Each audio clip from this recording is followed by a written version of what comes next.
Hey, what's up, Closer Nation? Today, we are going to settle the age-old conflict, the age-old question of weak leads or weak follow-up, right? I'm gonna let you vote. So I'm gonna give you some bullet points. I'm gonna talk about some stuff today, and I want you to decide whether it's the biggest problem in sales is weak leads or the salesperson's lack of ability to follow up, right? So let's talk about some things when, let me get my little magic marker here. Let's talk about some things that could qualify something to be a weak lead, right? Like not all leads are perfect and not all leads are created. Matter of fact, when I first started doing this, my core audience was loan officers. Many of you watching now might be loan officers as well. And my first audience that my first advertising that I ran was a video where it said, if you're not making $10,000 a month as a loan officer, I can help you get there. Well, what happens is that's a great message, and there's a lot of people in the mortgage game that don't make $10,000 a month. But what happened was I found myself bitching about the leads all the time because I had a bunch of people that were broke. Because basically, if you're not making $10,000 a month in the mortgage business, let's just face it, you probably shouldn't be in the mortgage business.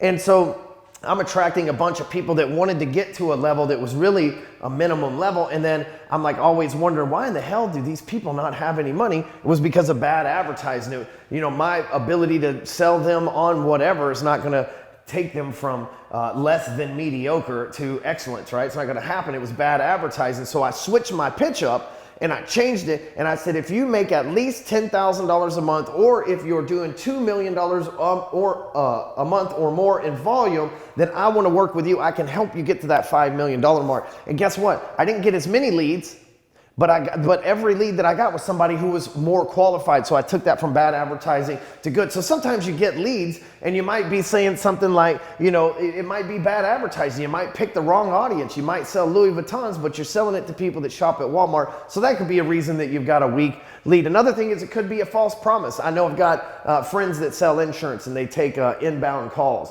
And the advertisement that the company runs is like free iPad, enter to win. And people enter their name, email address, and phone number. In order to win, it takes them through a survey and asks them, do they own a car? Do they own a house? Who's their insurance company? And at the end, it tells them, no, you didn't win a damn iPad. Surprise. Right? Like people that fall for that are beyond me. But surprise, you didn't win an iPad. But there's an insurance guy that's going to call you and see if you want to talk about saving insurance on that car, home, and all that other stuff. And so that's like a false promise. Right? So somebody, you get a lead and they're like, dude, I'm just here. They're like, what was the dude that played for the Seahawks? Ed Sherman, right? He's like, I'm just here so I don't get fined, right? Like, it's like that scenario. It's like, they're just there for the iPad. It's like, no, man, I'm not trying to give you my financial information and you try to rerun my insurance stuff. I'm lucky to have what I have. I don't even know you. I just want a free iPad. So that can make something a weak lead. I remember when I worked for the car dealership too, we would send people like a gold coin, and then you come in, or no, it was a package to see if you won a car. So everybody come in wanting to win this Mustang, but then all we did was we give them a gold coin and then try to sell them stuff. They were horrible leads, man. They were a bunch of bums that thought that they won something. They were terrible leads, right?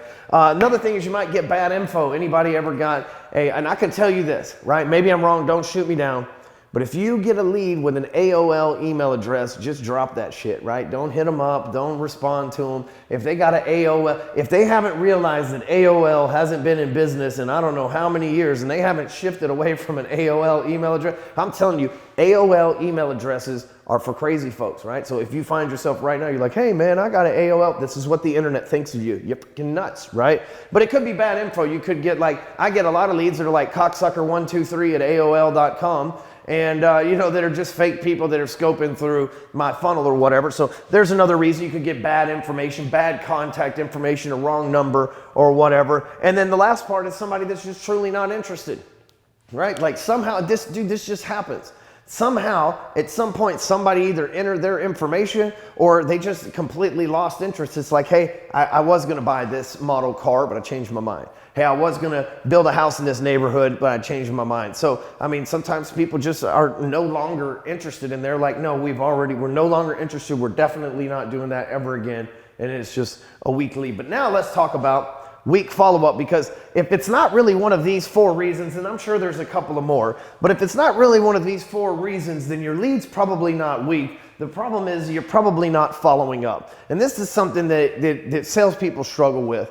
There's lots of people say that you got to do 8 to 12 times. Listen, I like Chet Holmes. He's passed away. He's one of the greatest salespeople forever. I talk about him in the 10-Day Hustle a lot. And the thing about Chet is, he said that you have to follow up with somebody 8 to 12 times.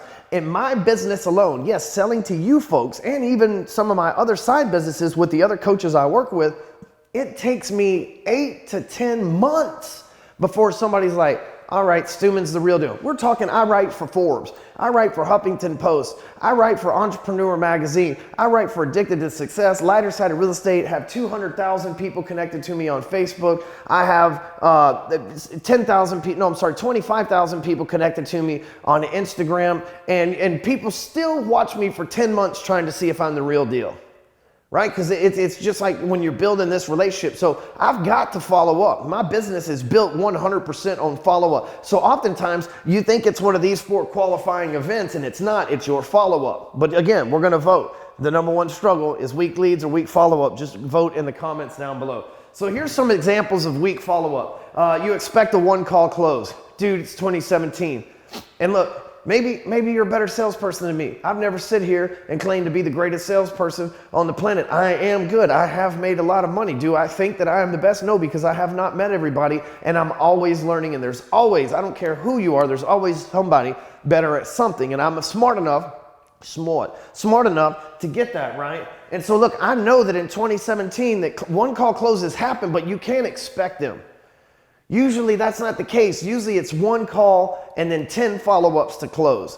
And so if you expect a 1-call close, you're like, well, if they don't close the first time I talk to them, I'm moving on. Then it's your follow-up game that's weak, right? The days of the 1-call close or nothing, it's like long gone. Like these days, people, they want to check you out on social media. They want to see what your company's up to online. They want to read reviews. They want to make sure that you're leading value first. There's all these other things that come into play. And the 1-call close is probably the most obsolete. Now, it's a fucking art. I'll give you that. But it's probably the most obsolete way of expecting sales to close. It's just not going to happen, right? Even when somebody follows me for 10 months and then they become a lead, then guess what happens? I've still got to follow up with them a few times to show them that we even get, I'm trying not to cuss on this video. I'm trying to keep it clean, right? So that we even care enough about them to even follow up with them, man. It's a game that we all play as salespeople.